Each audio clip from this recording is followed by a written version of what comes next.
This is a pretty cool mod I put together using the Gelbom / Gelfight Mac-10 from Amazon. And this is just a kit I customized. I found some pieces that worked. I had to modify some pieces because these were all airsoft specific pieces for a different brand Mac-10.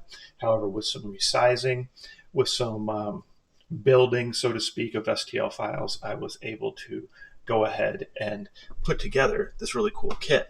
Now, the downside is, as I took the Mac-10 apart, somehow when I initially reassembled it, I had done something where the gearbox was completely jammed and it would not fire.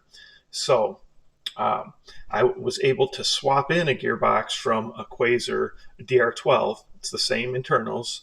Wiring's a little different, but I was able to swap that in so that I have a working gearbox in here now. So I was happy about that because I had this kit all made, painted out, ready to go, and then I couldn't get it to work. So I had to do that here. But this is what I came up with. So the file I found was a modified version of this piece that goes on top, right? So I was able to, again, resize that and make that work.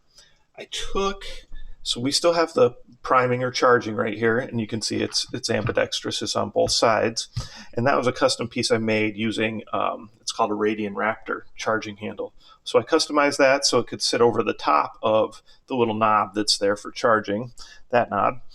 And then I was able to get that on there. So that works like that.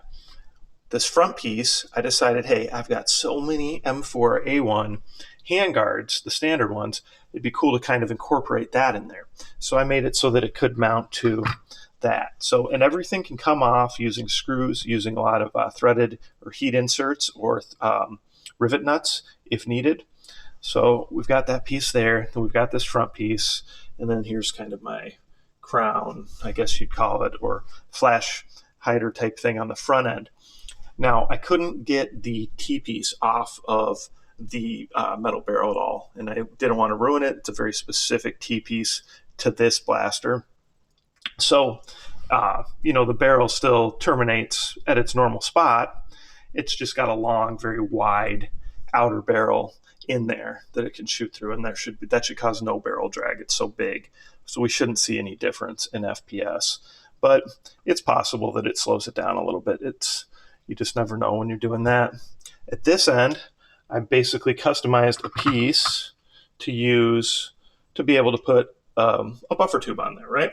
So went ahead, resized things, was able to utilize this piece to help mount it. So there's, again, heat inserts in here. This is screwed into a rivet nut here that then is pulled through the top of that triangle.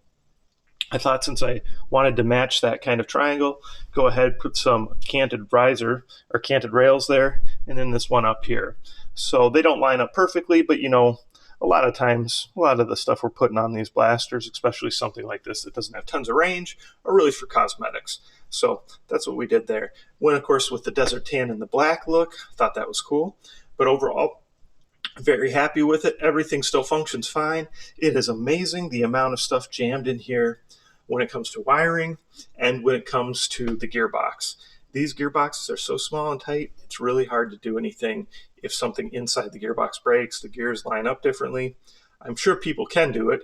I'm sure I could do it, but it would take a little bit of additional learning and research, and I didn't have like any spare gears to swap into it anyway if that was wrong with it. So hopefully you guys like it. I definitely think it's really cool. Of course, we'll do a demo with it. I'll show it to you. Check out Gelbom on Mac-10, or the Gelbom on Amazon. They do bring some of these better blasters, and they give you some 11.1 volt batteries with them too, which is nice. Plus, this one, of course, you get the regular mag and the drum mag, which is nice too. I will probably end up giving this away at some point in the future, so look out for that.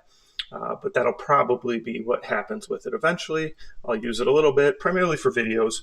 But again, I just really enjoy customizing these and building these and showing them all to you guys, and then eventually giving some of them away. All right, so comments or questions, post them below. Of course, like, subscribe, share my channel with your friends, and participate in those monthly giveaways. Thanks.